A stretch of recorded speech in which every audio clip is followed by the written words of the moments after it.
listener production. Welcome to the Motorsport Brief. It's Tuesday, the 26th of September 2023. It's footy finals week, and that means one thing. We are getting closer to the great race at Mount Panorama Bathurst. Next week, that will be the focus of Australian sport. And today, we're going to talk to the Iron Maiden ahead of her return to supercars and the Bathurst 1000. G'day everybody, Greg Rust with you for this edition of the Rusty's Garage Shortcast. We've dropped another long-form ep for you today as well, with a supercars flavour, given that the mountain is calling. Charlie Schwerkolt, Team 18 owner, businessman with quite a family story, and fittingly, we recorded it around some cool cars, which we also discuss. If you want more supercars content, don't forget Michael Caruso is a recent release too. And if you're enjoying F1 after the back-to-back events in Singapore and Japan, my broadcast colleague Louise Goodman is another added to the Rusty's Garage library with some great yarns on her time working with people like Eddie Jordan, being in an F1 two-seater when it crashed, and taking part in a pit stop for the coverage. For this edition of The Brief, we have something of an adopted Aussie for our interview guest. Swiss racer Simona de Silvestro has a pretty impressive motor racing CV that includes IndyCar, working with Porsche, testing roles in Formula One, an involvement with Formula E, and she raced for several seasons in supercars, chalking up over 90 starts. She is back down under for a Bathurst wildcard with Dick Johnson Racing, and she is on the line from their workshop in Queensland. Simona, welcome to the podcast. Thank you. Thanks for having me. Hey, walk the audience back a little ways, because there were rumours of Walkinshaw Andretti United. We obviously had a pandemic in between when you last raced a supercar and so on. How long has the actual thought of coming back and racing one or doing a wild card been running around in your mind or been in play? Yeah, pretty much. I think when I left at the end of 19, it was always on my mind to come back, for the endurances. I think that was something that was kind of always in the back of my mind. And definitely, we knew that the pandemic then happened and kind of threw a little bit of a curveball in this whole plan to just come back for endurances. And really, yeah, there was always a little bit of talk once, the pandemic was through, and some teams approached me here and there. And, I was always open to do it. And the things kind of never really fell at the right time, at the right place to make it happen. And, with this one, it did, and, it was really actually...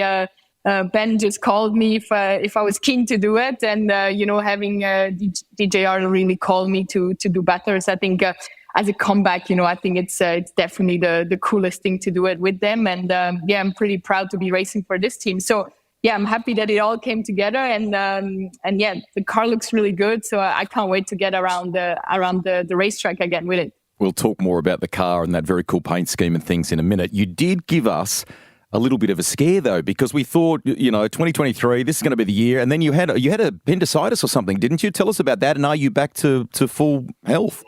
Yeah, definitely. It was the whole year was actually, I had quite a lot of work, with Porsche, but just doing a lot of simulator work with them, and knowing that I was going to race Bathurst, I was getting really excited about this. And then, my body just kind of decided to throw a little bit of a curveball with appendicitis. And it really happened, 3 days before I was supposed to get on a plane to come to Australia. So, it's definitely, not ideal, but you can't control these things. And now I'm back to 100%, which is really good. And the team were really amazing, to move things around as well. So, we haven't, doesn't really feel like, we're unprepared or anything like that, because we were able to move the test days around and just everyone getting ready, and myself as well. The Gen 3 car, you kind of come at this with a fresh set of eyes. So some of the competitors that have been in it this year, the brand new cars, some have liked it, some have found it a bit challenging and so on. Is there something from your, data bank of racing over the years, from IndyCar, from supercars, from wherever, that you can draw from? What do you think of them? And how excited are you about doing the 1000 in a Gen 3 car? Yeah, well, I've heard a lot of things about the Gen 3 cars. So some positive, some negative, and at the end of the day, it's the same for everybody. And for me, I just need to get in there, and kind of figure it out. Luckily for me, I've driven a lot of different things in my life, and usually I can adapt pretty quickly to something new. But for sure, I think it'll be an interesting challenge. But sometimes, it's also good, to be kind of away from it and just show up, for really the one race you're coming to do. And I was talking with the guys as well, just having this one-off. Sometimes, you're just so focused on that one event, and it makes it really special. And I feel like you're really prepared for it because you don't really have too many distractions, going on from other races and things like that, and just really focus on what you have to do. That's what we're doing right now, really focusing, on what we have to do in Bathurst. So from that point of view, it's not too bad because we're quite focused on that tasks. And I heard it's tricky to drive, but I haven't driven it yet. So I can let you know more about this like at the end of the week. So let's talk about that, because you're staying here between now and the great race. You're going to be based in Aussie.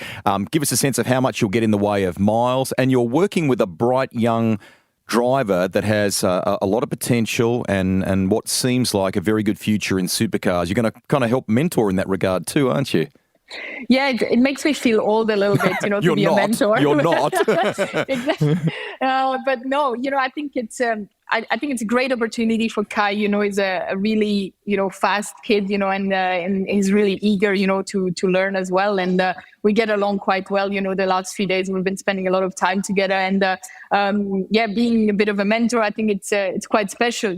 I remember when I was 18 and driving race cars, and I think in that sense, when you're able to get paired up with somebody who has driven more things, I think it's always cool, and especially within the team as well here, with Will, with Anton, I think we all get along quite well. So from that point of view, for him, it's perfect, because he can really draw into it quite quickly. And I think, teaming up with him is, I think it's going to be cool, and just going to Bathurst, I think for him as well, it's going to be his first. So, I've done a lot of big races, so hopefully we can kind of keep the nerves a bit in place, and do a really good job throughout the race. And then I think if we can really do that, we can have a pretty good result as well, I think. Cool. Step people through the plan over the coming days for you to get some valuable miles, and what you need to do just so you feel comfortable in this car by the time you get to the mountain.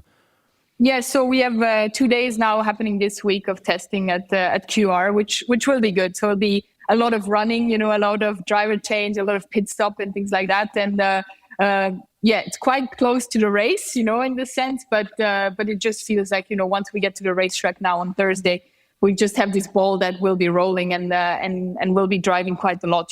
I think the first day the plan is really to do a lot of laps. Also for Kai, I think it's going to be important that he does once a double stint. I don't think he's ever done one in his life. So things like that, just kind of ticking them off, because Bathurst is definitely, it's a long race. And if it's the first time, you end up doing double stints, it's quite eye-opening. So I think we'll do that, both of us, and just do a lot of laps just to get our heads around the car. Car, as you said a little earlier in this conversation, looks amazing. Not your first time in a Ford, but great that you can be back driving one in a Mustang this time. The paint scheme is a throwback or a bit of a connection to the cars of 2003, 2004, the likes of Max Wilson, Warren Luff, Stephen Johnson and so on. You're going to make quite a splash. We're not going to miss you on track, are we? Yeah, definitely. I think even though I'm driving the car, but I think it's the coolest car out there. I think it looks quite aggressive, and it's going to be impossible to miss us, because we're really going to be this bright yellow dot running around, and hopefully we'll be, at the front, so people don't have to look too far back to see it. Good. You spent a bit of time, obviously, in Darwin, and then, of course, at the Sandown 500 in a driver sense that is probably mixed emotions. Frustrated that you're not behind the wheel, but at the same time, probably some valuable takeaways from that. What things did you walk away from that have given you another little insight that you can take to the mountain? Yeah, I think, really the biggest thing was actually in Sandown, actually listening to Ludo. That was, I I think the coolest thing, because that's always somebody I've, admired while I raced here, he's like an amazing engineer. And just to be sitting there and listening to, all the things he's thinking about, it just kind of opens your mind a little bit on how they go about their job. And he's quite a character. So I thought that was really something cool to be able to witness, because I think if we would have done Sandown, I would have never had, the opportunity to do that. So, so from that point of view, I think that's pretty valuable and pretty interesting, to see, how he goes at it. Mm-hmm. Are there things from Will and Anton that have perhaps helped too? I mean, it's a great team to be a part of, Simona, for so many different reasons, isn't it? Yeah, it's great, and Will and I know him since quite a while now. I think when I kind of moved to the Gold Coast as well, they were super nice to kind of take me in as well. We had a few dinners back when I used to race here. So we got pretty close, and I think we're pretty open to each other as well. And for sure, right now, they tell me a lot of things on how they feel about to drive the car. But, at the end of the day, you need to kind of go out yourself and just see really how it is for you, and, how bad it is, or how good it is. So those are always things, you sometimes when you listen too much to people before you get to try it, it can get a bit nervous about it. But I think once we'll be able to test it, I think I'll have a much clearer image on how the car is. And I think from then on, we'll be working really well, all three together, and with the co-driver as well, I think as a team, to have the most successful kind of campaign as a team as well, to all be pretty quick and be right up there. When you have a parity-based formula like this and you have new regulation, invariably we go through this period of almost a little bit of a tug of war until everyone finds a way to ensure that they feel like things are level. And there's been lots of discussion, I know, about that this year. Do you, and even within the DJR team, feel like you'll have a good shot at being competitive when you get to Bathurst relative to the Camaros? Well, yeah, that's been kind of a big discussion kind of going on from, as well what I've read and stuff like that. But, I think the team is really good. I think they will really, push as hard as they can to be successful, and from our point of view as a driver, you at the end of the day, you have what you have and you just need to do the best out of it. So, not sure if there's some updates or anything coming up, so we will see. But it's a long race. I think Bathurst as well, it can, it's not like a short race where pretty much qualifying is everything. So it'll be interesting, but, I try not, I'm the wild card, so I try not to get too involved in those politics. I'm just kind of happy to come and do the race and enjoy it. We'll take a quick break on this edition of the Rusty's Garage Shortcast. More with Simona de Silvestro in just a few moments. You're listening to the Motorsport Brief, our shorty, our new style pod in the Rusty's Garage Library. Let's shift the conversation back into gear with Simona de Silvestro now, ahead of her return to Bathurst this October. When you come to these iconic venues, right, like Indianapolis, Mount Panorama, Bathurst, whatever, do you have a little ritual that you do on race week, be it from walking the track to whatever? I mean, because we love having internationals come down and experience this because we're so proud of that race venue and the impact that it has on international races when they come. Give us a sense for you of how long, we know it's your sixth start, for example, but I gather it was a thing you've wanted to do for quite some time when you first came over to have a crack at it. Is there a ritual and what sort of memories does it evoke for you when you go there? Yeah, well, definitely. I think the big thing is just being able to do the race again.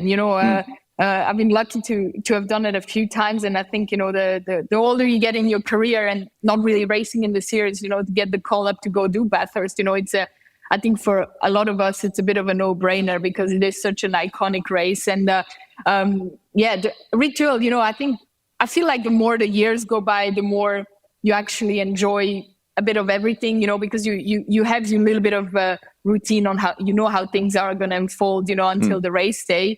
But I feel like you take it a little bit more in, you're a little bit more aware of it, where the first time you show up, everything is new and it's overwhelming because there's so many people, so many fans. So I think you just enjoy it, I think, a bit more because you take the time to appreciate it as well, being lucky to being in this position, to come and do this race. And at the end of the day, I think personally it's the best racetrack to drive around, and I'm just really looking forward to get around there, and especially in the supercars. I think it's quite fun, and I'm really looking forward to it. You are a competitive human being by nature. Do you set a little target for your return to supercars, what you'd like to achieve with this wildcard realistically?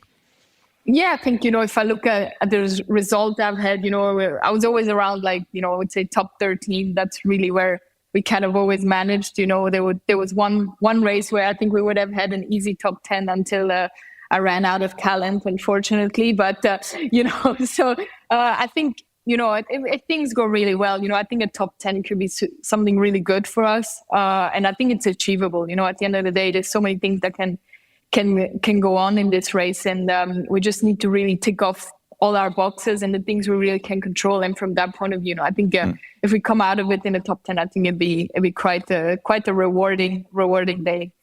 You've always been just a proud competitor. I've always known that about you. Australia has a great tradition and is very respected on the international scene for its women in motorsport programs. Must be nice to be back in Australia and reminding all of the young girls around Australia that you can aspire to being a racer in the biggest event in the country in motor racing.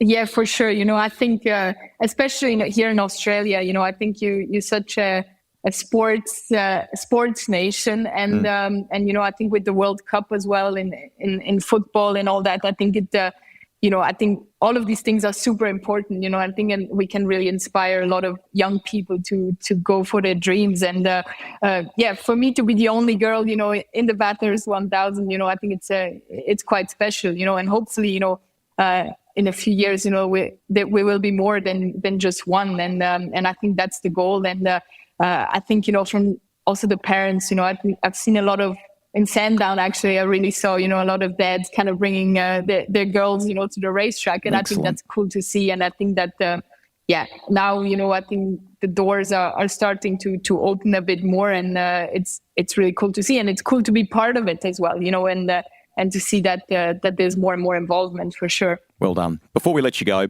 obviously Bathurst is the immediate focus and you want to have a great week up there. What about 2024? Obviously still lots of love for IndyCar. What are the plans? What can you share with us?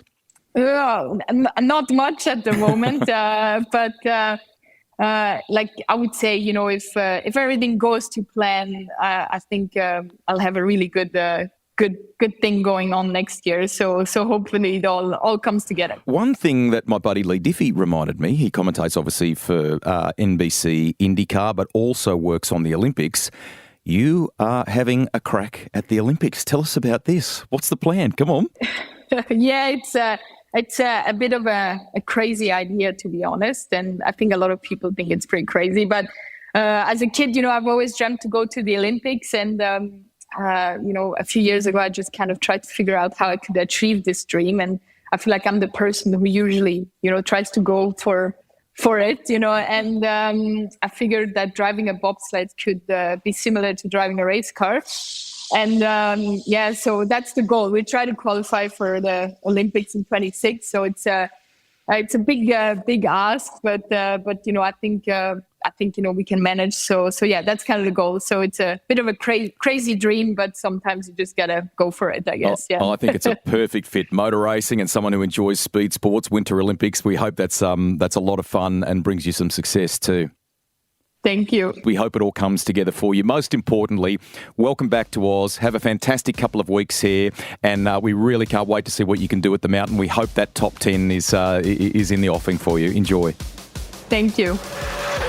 Now, in organising that chat, I promised Simona we would get her back on at some stage for a longer conversation that covers all of her career. There is so much to talk to her about.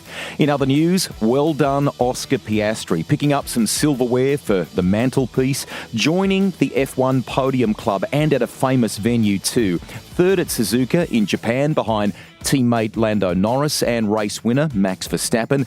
It vindicates the decision by McLaren just days earlier to extend Oscar's deal through to 2026.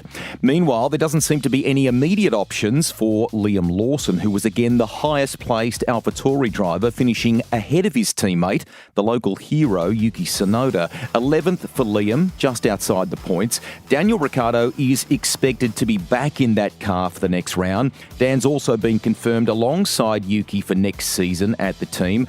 The Sky broadcast crew have begun pushing a bit of a narrative which we agree with here on the pod, and that is any other team who hasn't locked in their 2024 lineups just yet need to seriously consider Lawson, especially Williams.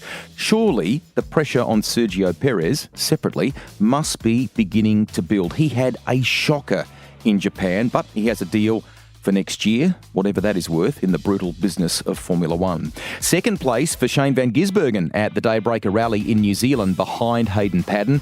Hopefully that gives SVG a bit of zing again for the Bathurst 1000. His hero, Greg Murphy, was pretty disappointed in Shane's performance leading into the 500 and openly shared his views on that, but it was almost a plea for Shane to finish the Supercars chapter and his very successful time with Triple Eight in the right fashion. And well done to Jett Lawrence, who won the 2023 Super Motocross season final at the famed LA Coliseum at the weekend, adding 2 more moto wins and the 450 SMX crown to his list of incredible successes this season. Good story. A few of you are asking about the latest on the Sydney Speedway debacle. We will tackle that in the weeks ahead.